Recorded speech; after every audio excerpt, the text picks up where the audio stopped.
Quand j'ai demandé 65 000 $ pour démarrer mon entreprise de technologie, mon père a dit, c'est trop risqué. Puis il a contracté un prêt de 625 000 $ pour la BMW et les rêves ratés de Joseph. Maintenant, il veut que je vende ma maison pour les sauver? Je les ai mis à la porte. Les gens croient généralement que la famille est synonyme de gentillesse et d'égalité de traitement. Mais parfois, c'est aussi de là que vient la douleur la plus profonde. Je pensais que ma famille était parfaite et pleine d'attention, jusqu'à ce que je découvre que j'étais simplement mis à l'écart. Voici ce qui m'est arrivé, un frère aîné oublié parce que mes parents avaient une confiance aveugle en mon jeune frère. S'il vous plaît, restez jusqu'à la fin, et j'aimerais vraiment connaître votre opinion. Je m'appelle Walter. J'ai 30 ans et je dirige ma propre start-up technologique. Ce n'est pas une énorme entreprise, mais cela me permet de bien vivre et de posséder ce dont j'ai besoin. J'ai 2 maisons, une où je loge, et l'autre que je loue à quelqu'un d'autre. Je ne suis pas assez riche pour dépenser sans réfléchir, mais je gagne assez pour ne pas m'inquiéter. Maintenant, il y a Joseph, mon jeune frère. Dans notre foyer, il a toujours été le centre d'attention. Il est intelligent, a le don de la parole et sait comment faire croire les autres à ses grands projets. Mais il n'est pas pragmatique. Joseph saute toujours d'un grand rêve à l'autre. Un jour, c'est une start-up technologique, puis un restaurant chic, puis un studio de cinéma. Ses objectifs semblent incroyables, mais il ne les termine jamais. Il trouve toujours quelqu'un ou quelque chose à blâmer, comme le manque d'argent ou le fait que personne ne veuille investir dans ses idées. Puis, il y a 1 an, j'ai découvert quelque chose qui m'a choqué. Mes parents avaient contracté un prêt hypothécaire sur leur maison pour donner à Joseph une énorme somme d'argent pour financer un autre rêve d'entreprise. C'est à ce moment-là que tout a commencé à s'effondrer. Mes parents sont le genre de personnes qui croient fermement que la famille doit toujours s'entraider, quoi qu'il arrive. Ce ne sont pas de mauvaises personnes, mais ils ont un gros défaut, ils croient toujours Joseph, quoi qu'il arrive. Mon père est sérieux et silencieux. C'est toujours lui qui décide des choses dans la maison. Il n'a jamais vraiment respecté ce que j'ai construit, peut-être parce que je n'ai pas suivi le chemin qu'il imaginait. Pour lui, le vrai succès signifie quelque chose de grand et de brillant, pas la petite start-up technologique que j'ai construite avec mon propre travail. Ma mère est plus douce et plus sensible, mais elle laisse ses émotions guider sa pensée. Pour elle, Joseph est celui qui a encore besoin d'aide. Je suis celui qui s'en sort déjà bien et qui n'a pas besoin de soutien. Elle me dit toujours, tu es fort. Tu peux te débrouiller seul, mais Joseph, lui, a besoin de sa famille. Nous n'avons pas beaucoup d'argent, mais nous nous en sommes toujours sortis. Mon père dirigeait une petite entreprise et ma mère travaillait avec les chiffres en tant que comptable. Leurs emplois nous ont donné une vie stable. De plus, mon grand-père a laissé une bonne somme d'argent grâce à des investissements immobiliers judicieux. Cet argent, s'il était utilisé avec précaution, aurait pu prendre soin de mes parents pour toujours. Quand j'étais petit, je ne pensais pas qu'ils faisaient du favoritisme. Je pensais qu'ils aimaient Joseph et moi de la même manière. Nous avions des fêtes d'anniversaire communes. Si je recevais un jouet, il recevait aussi quelque chose.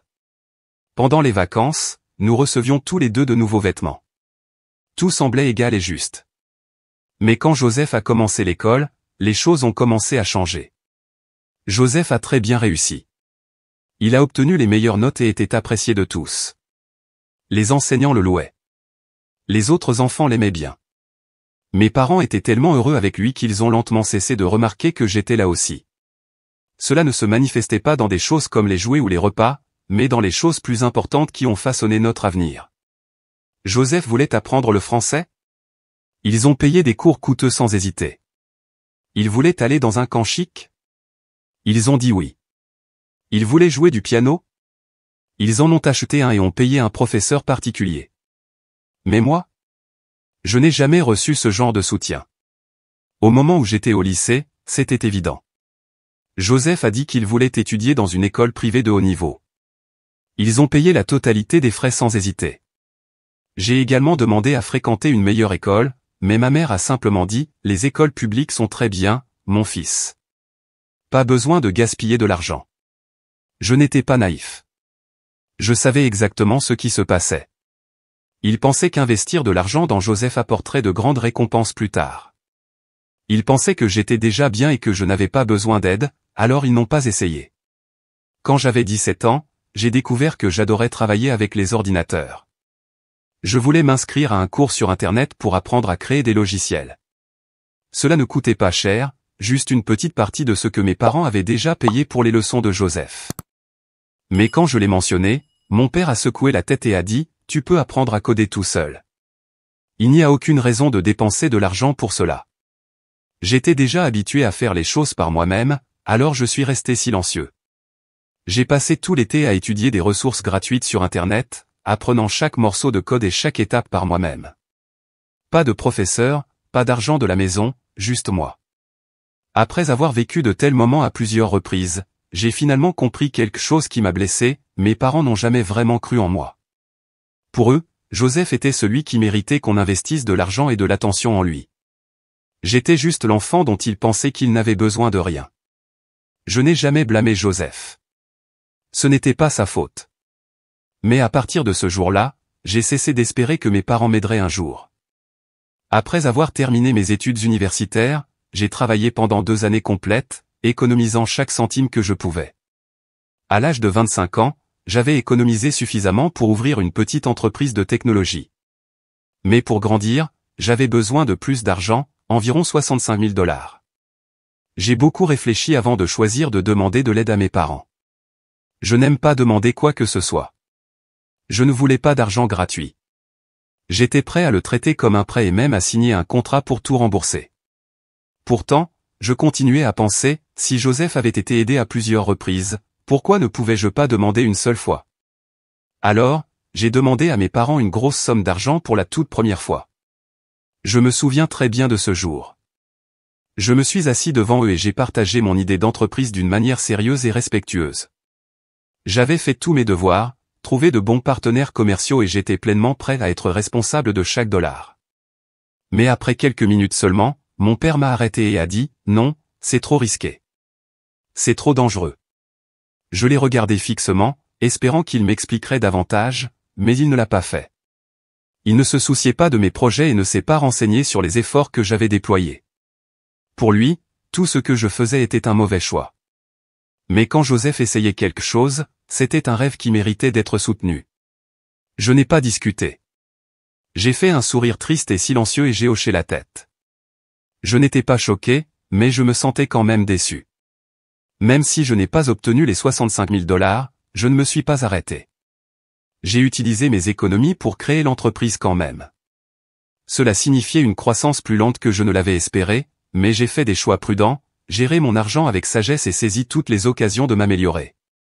Au début, ce n'était qu'une petite équipe avec quelques personnes travaillant à domicile. J'ai travaillé sans relâche, parfois jusqu'à l'épuisement total, mais je n'ai jamais abandonné.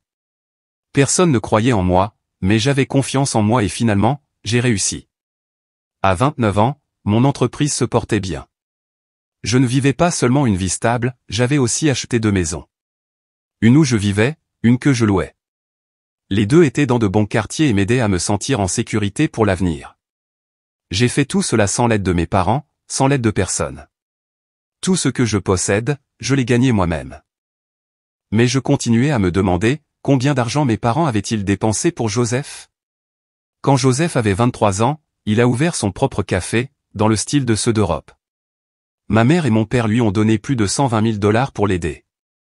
Il a choisi un emplacement de choix dans le centre-ville, l'a rempli de tables et de chaises chics et a embauché des gens comme s'il s'agissait d'un restaurant de luxe. Mais après seulement 8 mois, le café a fermé. Joseph n'avait aucune idée de la façon de gérer l'argent, ne savait pas comment diriger une entreprise et, surtout, il n'a jamais assumé la responsabilité de ce qui n'allait pas. Alors, qu'est-ce que mes parents ont dit quand le café a échoué? L'économie est vraiment difficile en ce moment. Notre cher garçon mérite une autre chance. Une autre chance, bien sûr. Puis, lorsqu'il a eu 25 ans, il s'est lancé dans la mode. 65 000 $ de plus ont disparu pour ouvrir une petite boutique de vêtements spéciaux. Cette fois, le magasin n'a même pas duré 6 mois avant de fermer. La raison? Il ne connaissait rien aux vêtements. Mais cela ne l'a pas arrêté. Joseph a toujours cru qu'il était un génie que personne n'avait encore découvert. Je pensais que ce serait la dernière fois que mes parents l'aideraient. Mais non, ils ont continué à croire en lui. C'est alors que j'ai enfin vu la vérité. Mes parents m'aimaient bien parce que je n'étais pas risqué. Ils m'ont dit non parce qu'ils n'ont jamais vraiment pensé que je méritais leur confiance. Et puis, il y a un an, j'ai découvert quelque chose qui m'a profondément choqué. J'étais dans la vieille ville, pour une petite course. Sur le chemin du retour, j'ai pensé rendre visite à mes parents. Je ne leur ai pas dit que je venais. J'ai pensé que je passerais juste rapidement pour leur dire bonjour. Mais dès que je me suis garé devant la maison, quelque chose a attiré mon attention. Une toute nouvelle BMW était garée dans l'allée. Je l'ai regardée fixement. Mes parents n'ont jamais été du genre à dépenser beaucoup d'argent. Alors, d'où venait cette voiture? La porte d'entrée s'est ouverte et ma mère est sortie avec un grand sourire. Elle a dit joyeusement, « Joseph vient d'avoir une nouvelle voiture. N'est-ce pas incroyable ?» Je suis resté immobile, complètement choqué. Une BMW. Avec quel argent? Joseph avait échoué à maintes reprises. Il n'y avait aucun moyen qu'il puisse acheter quelque chose d'aussi cher. Quand je suis entré dans la maison, j'ai essayé de rester calme. Mais ensuite, j'ai vu une pile de papiers bancaires sur la table. Je les ai ramassés et j'ai commencé à lire. Ma poitrine s'est serrée. C'était un document hypothécaire, un prêt de 625 000 $. Je n'arrivais pas à croire ce que je voyais. Le prêt couvrait 80% de la valeur de la maison. Mes parents avaient mis leur maison en jeu. Mais pourquoi faire? Pourquoi emprunter autant? J'ai tenu les papiers fermement, essayant de garder ma voix stable. Vous avez utilisé la maison pour obtenir un prêt, ai-je demandé doucement. Mon père a froncé les sourcils. Ma mère ne voulait pas me regarder. Nous n'avons contracté qu'un petit prêt pour aider Joseph, a-t-elle dit doucement, comme si ce n'était rien d'étrange. J'ai ri sèchement. Un petit prêt? J'ai jeté un coup d'œil aux chiffres à nouveau. 625 000 $. C'était 80% de la valeur de leur maison. C'est petit? Et l'argent que grand-père a laissé, ai-je demandé. Ma mère s'est arrêtée, puis a expiré lentement. Cet argent, il est déjà parti, a-t-elle dit. Parti, ai-je répété, prononçant chaque lettre comme si cela me faisait mal. J'ai regardé à nouveau la BMW à l'extérieur. Je connaissais déjà la vérité. Vous l'avez dépensé pour la voiture de Joseph, n'est-ce pas? Ils n'ont rien dit. Ma mère s'est mordu la lèvre. Mon père m'a lancé un regard froid, comme si j'avais dit quelque chose d'impoli. Il avait besoin de cette voiture, a dit mon père sèchement. Dans les affaires, l'image que les gens ont de vous est importante. Qui vous prendrait au sérieux si vous vous présentiez dans une voiture normale? J'ai souri, non pas parce que c'était drôle, mais parce que la situation était si douloureusement absurde. Vous avez épuisé toutes les économies, dépensé l'héritage, acheté une voiture pour lui, et maintenant vous avez utilisé votre maison pour obtenir un prêt afin qu'il puisse avoir encore plus d'argent pour un autre projet. Voyez-vous à quel point c'est dangereux? Si Joseph échoue à nouveau, vous n'aurez plus d'endroit où loger. Leur visage a immédiatement changé. Ma mère m'a regardé avec colère et la voix de mon père est devenue aiguë et froide. Tu envies ton frère, n'est-ce pas, a-t-il dit. Tu veux qu'il perde, juste pour pouvoir te sentir supérieur à lui. Je suis resté immobile. Envier, ai-je répété, incapable de croire ce que j'entendais. Vous pensez sérieusement que j'envie quelqu'un qui a gaspillé l'argent de cette famille encore et encore, et qui n'a jamais assumé la moindre responsabilité? Il ne pouvait pas voir la vérité. J'ai pris une grande inspiration et j'ai essayé de rester calme. Mais ensuite je me suis souvenu de quelque chose et je me suis tourné vers mon père. Quand j'avais 25 ans, je vous ai demandé un prêt de 65 000 $ pour lancer mon entreprise. Vous en souvenez-vous, ai-je demandé. Vous avez immédiatement dit non. Vous avez dit que c'était trop risqué. Et maintenant, vous êtes d'accord pour mettre la maison en jeu pour Joseph? A-t-il déjà réussi une seule fois?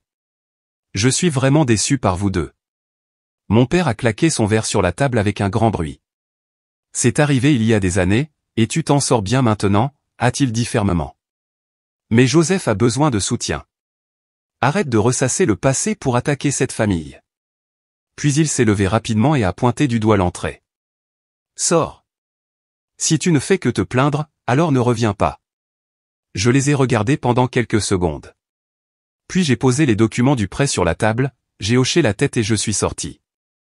En rentrant chez moi, j'ai pris le téléphone et j'ai appelé Joseph. Même si j'étais en colère contre nos parents, je voulais quand même essayer de l'empêcher de commettre une autre énorme erreur. Joseph, s'il te plaît, écoute. Tu te trompes de chemin, ai-je dit. Maman et papa ont tout risqué pour toi. Si tu échoues à nouveau, ils vont tout perdre. Tu ne vois pas ça? Mais au lieu de m'écouter, Joseph a ri d'une manière fausse et moqueuse.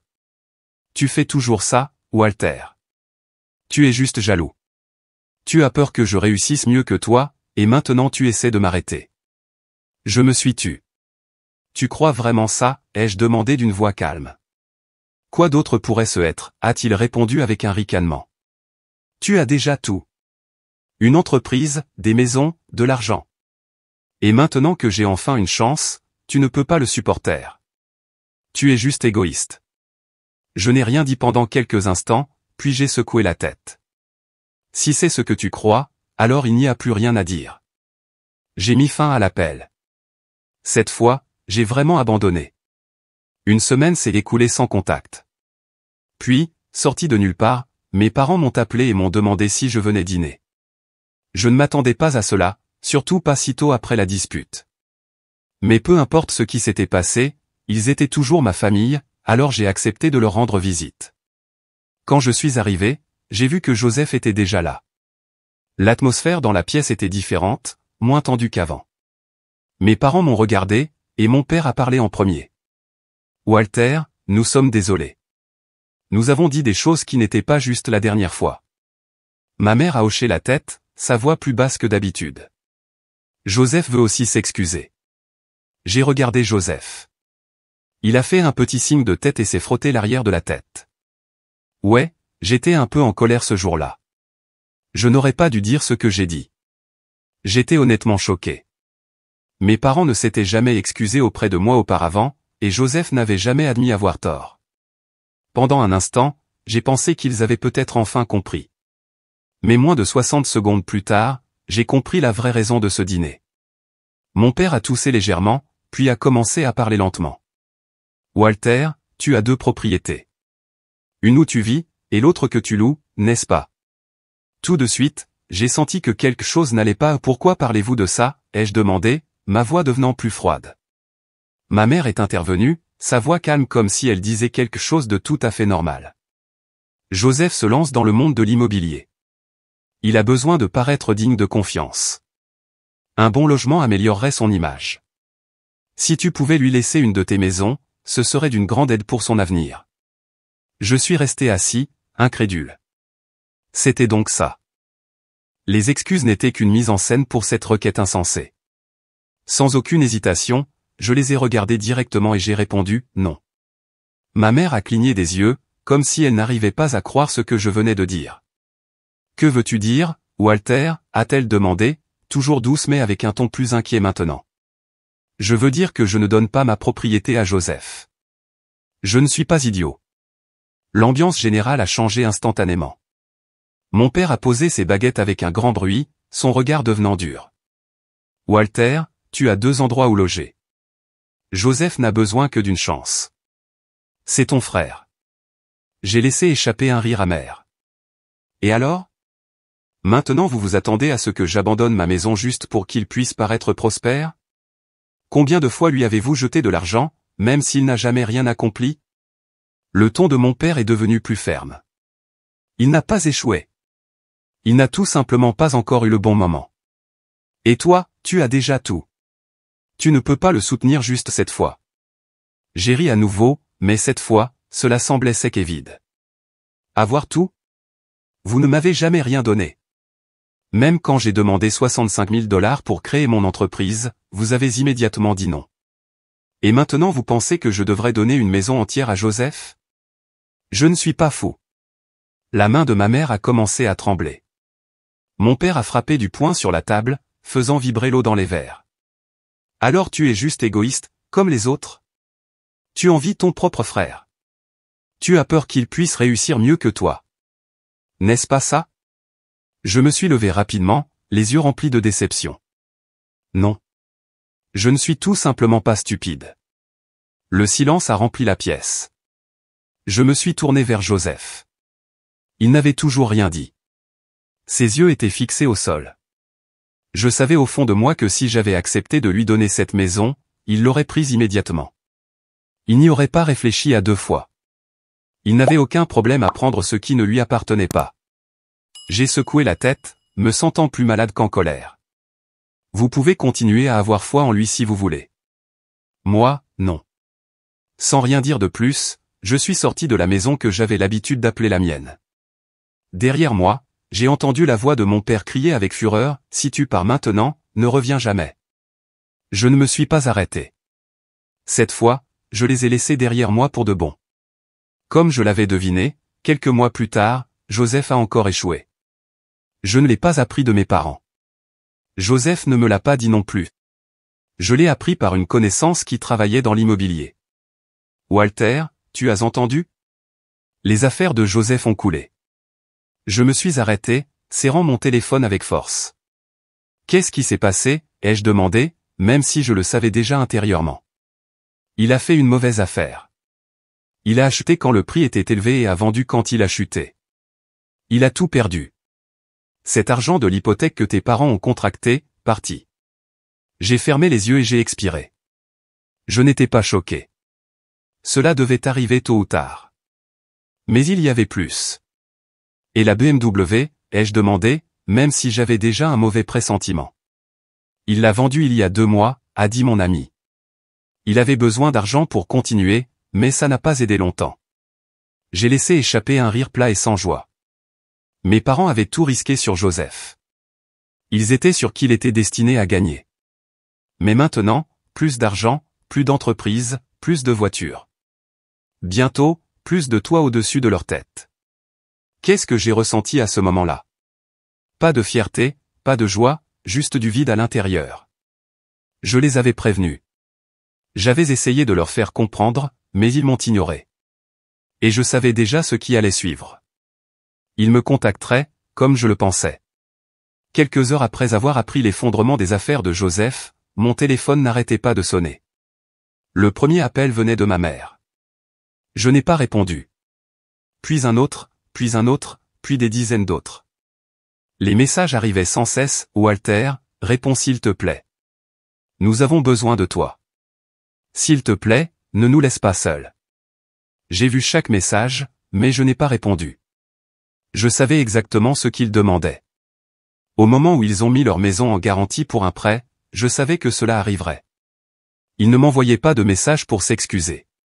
Ils voulaient de l'aide financière. Le lendemain matin, je suis sorti pour aller travailler.